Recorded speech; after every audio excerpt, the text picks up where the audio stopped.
gouvernement, puisque la paix, Moubarak l'a maintenue pendant toutes ces années. À mon humble avis, Moubarak n'a fait que prendre la succession d'un accord qui avait déjà été signé, et il n'y a pas eu de paix entre le peuple égyptien et le peuple israélien. Ça, c'est fondamental. Donc, je crois qu'il y a eu aussi dans la manière de vivre de ces peuples arabes aujourd'hui, nous voulons nous aussi donner notre avis sur la manière dont vous gérez nos destins. Et pas seulement vis-à-vis de ceux qui nous gouvernent, puisqu'eux, ils servent d'interrupteurs, de pare-choc entre eux et l'Occident, mais ils ont envie de dire leur opinion. Si nous voulons faire la paix, nous voulons nous décider de faire la paix. On ne veut pas qu'on l'impose. Nous voulons nous aussi décider nos destins, savoir à combien nous allons vendre notre gaz, etc., etc. Donc je crois que ça va au-delà de la réaction d'un homme et d'un régime. Je crois qu'aujourd'hui, ce qui se passe dans le monde arabe, c'est un refus de se voir dicter son destin par l'extérieur. Je crois. Mais c'est pour cela qu'en fait ma question ne portait pas seulement sur l'aspect politique, puisqu'on est dans un festival littéraire, ça allait aussi sur le rôle des intellectuels, des partenaires, de ceux avec qui vous pouvez dialoguer. Vous, Gilbert, vous êtes bien situé pour pouvoir voir les deux hémisphères en même temps. Ce discours-là qui a soutenu les politiques, c'est un discours aussi reconnu par les intellectuels et puis par la plupart des écrivains qui se disaient on préfère encore vis-à-vis de vous ce regard qui n'est pas tout à fait de bonne odeur, qui est à la limite même nauséabond par rapport aux libertés individuelles intérieures, mais en même temps ça nous épargne, merci grâce à Dieu, ça nous épargne toutes les affres qu'on pourrait connaître autrement avec cet autre penchant, cette autre alternative qui était l'islamisme.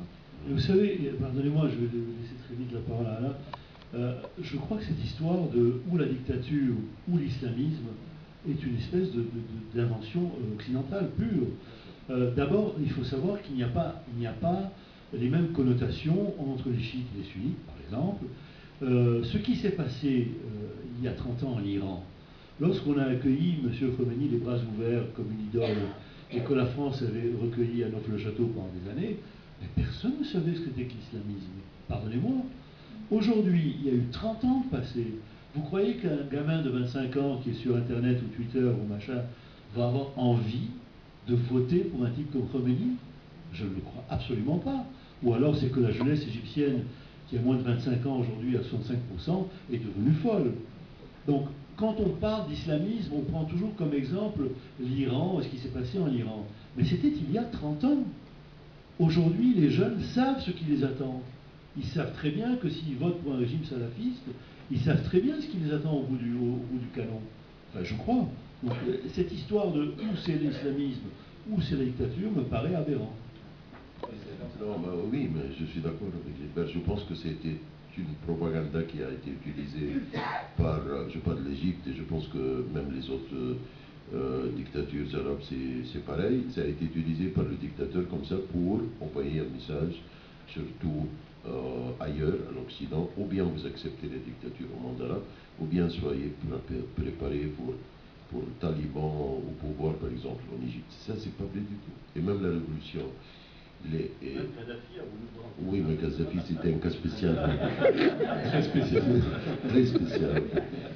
Non, je dis que la révolution a montré que l'Égypte reste, la culture égyptienne reste libérale et tolérante. Il y avait tout le monde dans cette révolution, les frères musulmans, et je dois dire quelques mots sur les frères musulmans parce que vraiment, ils ont été très mal présentés à l'Occident. Les frères musulmans ne sont pas violents, ne sont pas fanatiques. Je suis pas frère musulman du tout, mais ils ne sont pas vraiment le grand danger. Le grand danger, ce sont des groupes fanatiques qui ne sont pas frères musulmans, qui considèrent les frères musulmans comme des gens trop légers. Les frères musulmans sont démocratiques, les frères musulmans ont quitté la violence dès l'année 1965. Et alors, ils ont, à mon avis, ils ont absolument le droit de s'exprimer politiquement. Ils ont été utilisés comme épouvantail par Moubarak pour dire que dès que vous dites les frères musulmans à l'Occident, les gens pensent aux talibans. Ça, c'est très différent. On a nos talibans, mais heureusement, ils ne sont pas forts. Ce qu'on appelle, ce que j'ai dit, les salafis, oui, ce sont nos talibans à nous. Ils ont une interprétation importés de la religion de l'islam de l'Arabie Saoudite et soutenus par l'argent de pétrole, et ils sont contre la civilisation, ils sont contre tout, contre la femme, la démocratie, la musique, tout. Ça, c'est pas le cas des frères musulmans.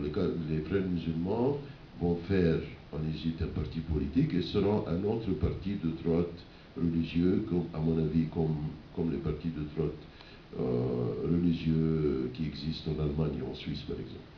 Et ce qui est dangereux, ce sont des groupes soutenus par l'Arabie Saoudite. Et ici, vraiment, on revient à la contradiction, je dirais, je suis désolé, je dirais l'hypocrisie de la politique américaine. Parce qu'on fait des guerres partout et on tue millions des personnes contre ce qu'on appelle contre le terrorisme. Et ce terrorisme est produit du wahhabisme, et ce wahhabisme vient de l'Arabie Saoudite, considéré comme un des régimes les plus proches de l'Amérique. Alors il y a, parce que on sent ici l'odeur de pétrole, vous voyez. Alors l'Égypte a été mal présentée pendant vraiment des années, parce que, et même il y avait, la propagande était assez forte que quelques Égyptiens, même malgré le fait qu'ils vivent en Égypte, ils ont commencé à croire ça. Vous voyez, les frères musulmans, je suis absolument, je ne suis pas d'accord avec leurs idées, mais je ne pense pas qu'ils sont vraiment en danger. Le danger... Qu'est-ce qui vous fait penser ça? Parce que ils n'ont pas eu la possibilité de s'exprimer, puisqu'ils ont été réprimés aussi sous l'ère Moubarak. Donc, le moment où ils auront la pleine mesure, la pleine liberté de s'affirmer, de s'afficher publiquement, vous n'avez pas l'impression que ça pourrait déraper? Non, je pense que sous la dictature, ils ont eu beaucoup plus d'influence que dans la démocratie. Parce qu'ils ont été ailleurs, ils ont été présentés comme épouvantail, comme talibans, et ils ont été victimisés par la dictature. Alors, pas mal de gens pensaient que ces gens vraiment, mais pourquoi on fait ça avec ces gens, vous voyez? Et je vous donne l'exemple. Je pense que le fanatisme, vous voyez, en médecine, il y a une leçon essentielle, ce qu'on appelle la maladie, les symptômes et les complications. On doit vraiment guérir la maladie pour guérir les symptômes et les complications. C'est la même chose pour les sociétés. La maladie en Égypte, c'était la dictature. Et il y avait des symptômes et complications très graves. Tout ce qui est passé en Égypte était des complications de la maladie, de la dictature. Les frères musulmans, par exemple, il y a 2 semaines, on a fait les premières élections des étudiants dans les universités égyptiennes, les premières élections propres, sans intervention de la sécurité. Le résultat était, les frères musulmans ont gagné 18% et les jeunes de la révolution ont gagné 65%. Ça, vous voyez, ça parle tout seul. Alors, les frères musulmans ont été toujours... l'influence a été exagérée par Moubarak. Tous les interviews de Moubarak disaient les frères musulmans. Et on n'avait pas de la chance parce qu'on comparait les frères musulmans à Hamas, qui est une autre histoire. Vous voyez, Gaza n'est pas l'Égypte. L'Égypte n'est pas occupée. Et Hamas n'est pas... Vous voyez. Alors, pas mal d'Occidentaux, ils pensaient toujours que c'était toujours... Moi, j'ai répondu cette question, parce que j'ai signé mes livres partout, des milliers de fois, vous voyez. Est-ce que vous pensez que si Moubarak, s'il y aura la démocratie, les frères musulmans, même s'ils ils ne sont pas préparés pour gagner la majorité, c'est impossible parce qu'ils ont 400 000 membres. Hein. La révolution en était 20 millions. Et moi, je pense, le pourcentage ou les chaises qui vont dans des élections propres, ils ne peuvent jamais avoir plus que 15%, comme ce qui s'est passé à l'université. Alors moi, je pense que la révolution, c'est un point vraiment, si quelqu'un s'intéresse à ce qui se passe en Égypte, c'est le moment de comprendre exactement ce qui se passe et pas ce qui est dit ou ce qui est mal présenté. Mais justement, là, vous voyagez beaucoup, vous présentez dans la plupart des pays. Quelle est la réceptivité, parce que je reviens encore sur cette question, puisque on glisse tout le temps vers la politique, mais quelle est la réceptivité de ces nuances que vous apportez chez les intellectuels, chez les penseurs, chez les journalistes, chez les gens qui, a priori, ne devraient pas avoir une attitude intéressée politiquement immédiate, comme on pourrait penser de Washington ou de... Non, mais il y a deux genres d'intellectuels. Il y a des intellectuels qui veulent vraiment savoir ce qui se passe, et il y a d'autres intellectuels qui veulent imposer ce qu'ils pensent sur ce qui se passe. Vous voyez? Moi, vous voyez, parce que le préjugé était, ça vous fait, c'est quelque chose qui nous rend inconfortable, parce qu'on ne va pas réfléchir. Vous voyez? Par exemple, j'ai fait un interview en Italie, et j'avais dans un grand journal, et j'ai eu la journaliste qui m'a posé les questions. Est-ce que vous n'êtes pas menacé par les islamistes? Et j'ai dit non. Pour le moment, non. Je suis menacé peut-être par le régime, mais pas par les islamistes. Alors elle m'a dit, mais les islamistes, il y avait un attentat contre Naguib Mahfouz. Et j'ai dit oui, mais c'était pendant les années 90, et la situation maintenant est différente. Alors elle m'a dit, mais vous êtes sûr que vous n'êtes pas menacé par les islamistes? Et j'ai dit, écoutez, mais si vous voulez que je sois menacé par les islamistes, oui, mais je peux vous aider, mais je ne peux pas mentir. Les Rébousiers sont pleins d'entrevues. Parce qu'elle ne voulait pas ma réponse, en fait. Elle ne voulait pas ma réponse. Elle voulait sa réponse. Elle voulait que je dois dire que je suis menacé par les islamistes. Et je lui ai dit ça. Je voulais vraiment vous aider, mais malheureusement, je ne suis pas menacé par les islamistes. Vous voyez? Gilbert, comme quelqu'un de l'extérieur, de l'intérieur à la fois, comment vous expliquez justement que ce discours, que cette compréhension, parce que, encore une fois, en partant de l'histoire où l'Égypte nous a tellement nourris, nous a tellement fourni des grandes œuvres artistiques, comment on peut expliquer qu'à un certain moment, il y a eu cette rupture, cette impossibilité, nous, de comprendre ces paroles qui sont tenues par les gens de l'intérieur, qui savent probablement plus que n'importe qui ce qu'ils vivent au quotidien, et que la réception, les ondes ne rentraient plus de notre côté?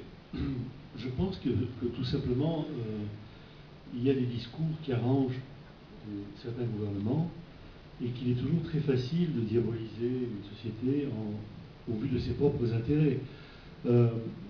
Ça s'est toujours vu dans l'histoire, ce n'est pas nouveau comme attitude. Et évidemment, aujourd'hui, on prêche constamment cette fameuse menace islamiste comme étant le diable qui couche sous le palier de tous les pays arabes.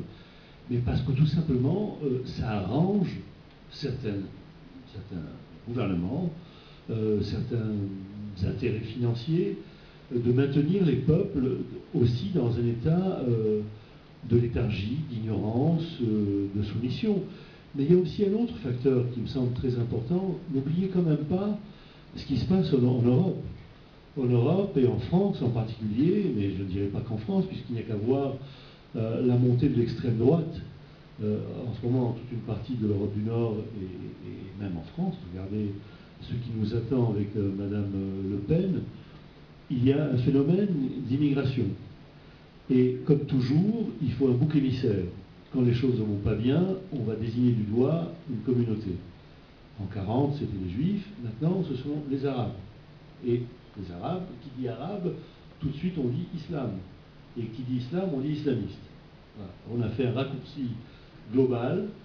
Donc la menace islamiste n'est même plus dans les pays arabes, elle est en Europe. Parce que c'est maintenant Saladin qui va les bouler et qui va nous dévorer tous. Donc on vit en plus une situation de paranoïa, à mon humble avis, totale en Occident, sur laquelle on a mis un nom qui s'appelle l'islamisme.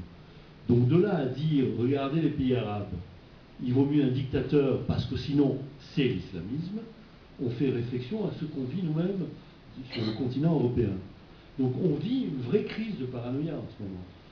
Tout est la faute de l'islam, tout est la faute des émigrés, tout est la faute de cette communauté qui est, voilà. Alors, je crois que c'est aussi un prolongement de la pensée occidentale actuelle que de vouloir montrer du doigt ce phénomène.